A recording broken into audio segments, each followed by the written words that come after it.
this is a very powerful company.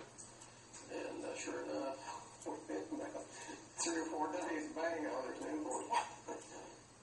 Threatening import ban letters from the FDA have become routine.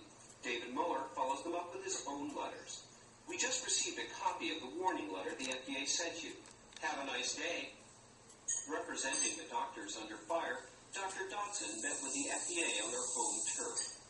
Well, I had a simple country doctor here. I hadn't been into the halls of big government before, so this was kind of an eye-opener. In the meeting, the FDA stonewalled. She said, well, thank you for coming and so on, but we're glad you're here, but we're not going to discuss any technical issues today because you didn't tell us that you wanted to discuss technical issues. Now, we had spent weeks, and our lawyer pulled out his letter, held it out and said, how about this? And they just ignored that like it was nothing. If the FDA prevails in this, they're going to be micromanaging everything in medicine, which will certainly slow us up even more than expected. Well, Ethan, there's certainly a pattern of favoritism here in the FDA, but how high in the FDA structure does this favoritism go? Well, Dr. McSide probably couldn't have replaced an established reviewer without Burlington's approval. So that's one clue. There's a second clue, which is we have a highly credible source who does not want to go on camera, who claims that he overheard Burlington and Muller having a conversation in a social situation in which Muller said, Burlington said, you're a greedy guy, and he said this in a very intimate way. And then the question is, how is Kessler involved? And the next segment should shed some light on that.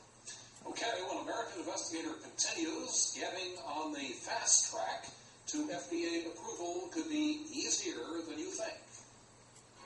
Coming up, FDA approval normally takes several years, but not if you know the right people.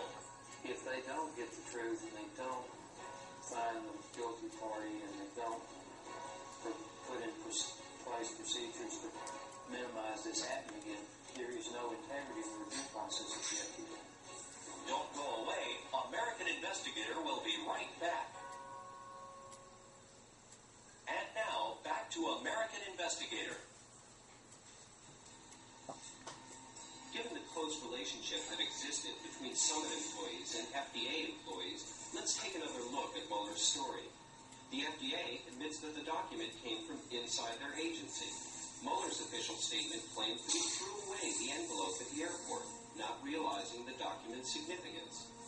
Yet suspicion about Muller's story is widespread in the optical device industry.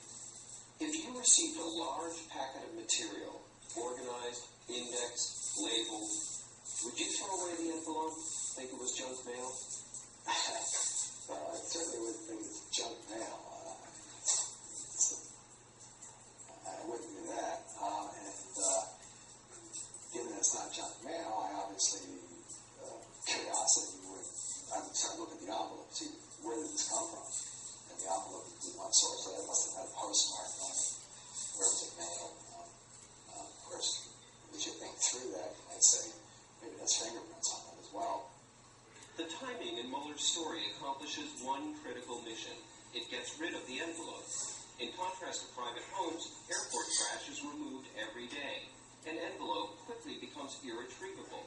But what if the envelope never existed? Suppose Muller already had the documents, and this was about to be revealed. Congressman Joe Barton, head of the House Oversight Committee, is holding hearings on the document incident. The committee has learned that Ammonite's fax address appeared on some of the documents. Whoever did it had to know exactly what they were doing, had to be very careful how they were doing it, and also had to have enough technical knowledge to know what needed to be sent.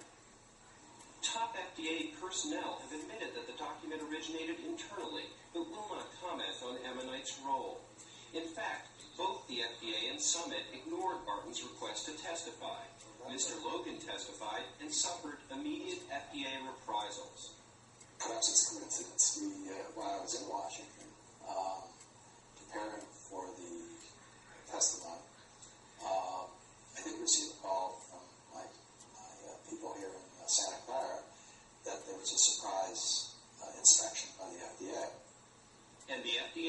continued to stall. They've been almost totally uncooperative.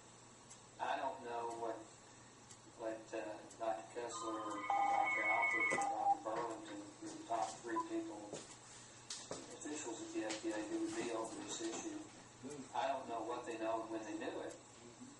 But if in fact they knew, if they know who committed the crime and are not handling that information either to the subcommittee or to the Justice Department or Health and Human Services, then that would be a cover-up.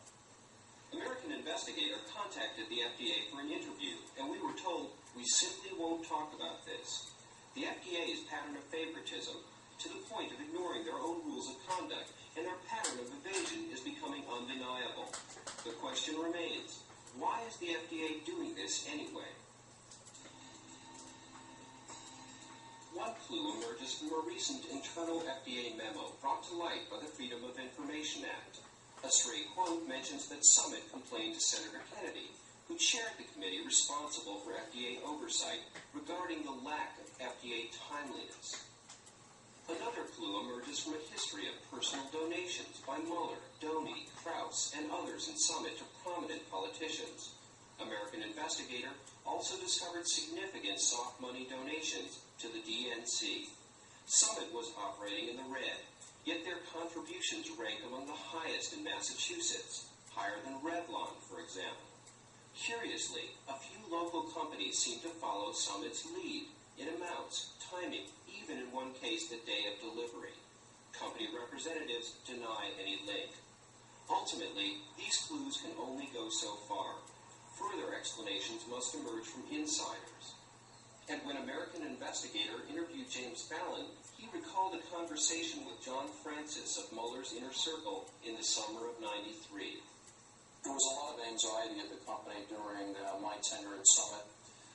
We were always asking what the status was, and one day I expressed my trepidation to Mr. Francis, and he said, I can assure you we're getting FDA approval. I said, how can you be so confident? He said, well, I have special knowledge. I said, could you go into greater detail? He said, well, confidentially, David Muller recently met with Senator Kennedy on a Saturday in his town home in Washington and petitioned him for approval and enlisting his support to help Summit. He thought this was a great opportunity for Senator Kennedy because this would create a lot of high-paying, high-tech jobs for his constituents. It would create a dynamic financial structure for Waltham, Massachusetts.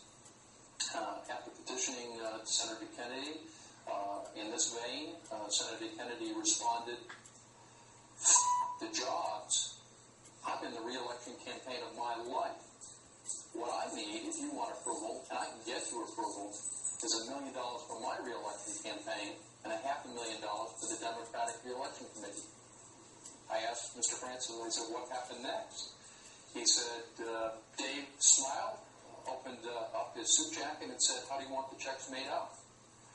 And Senator Kennedy says, don't even do that right now. My people will get back to you.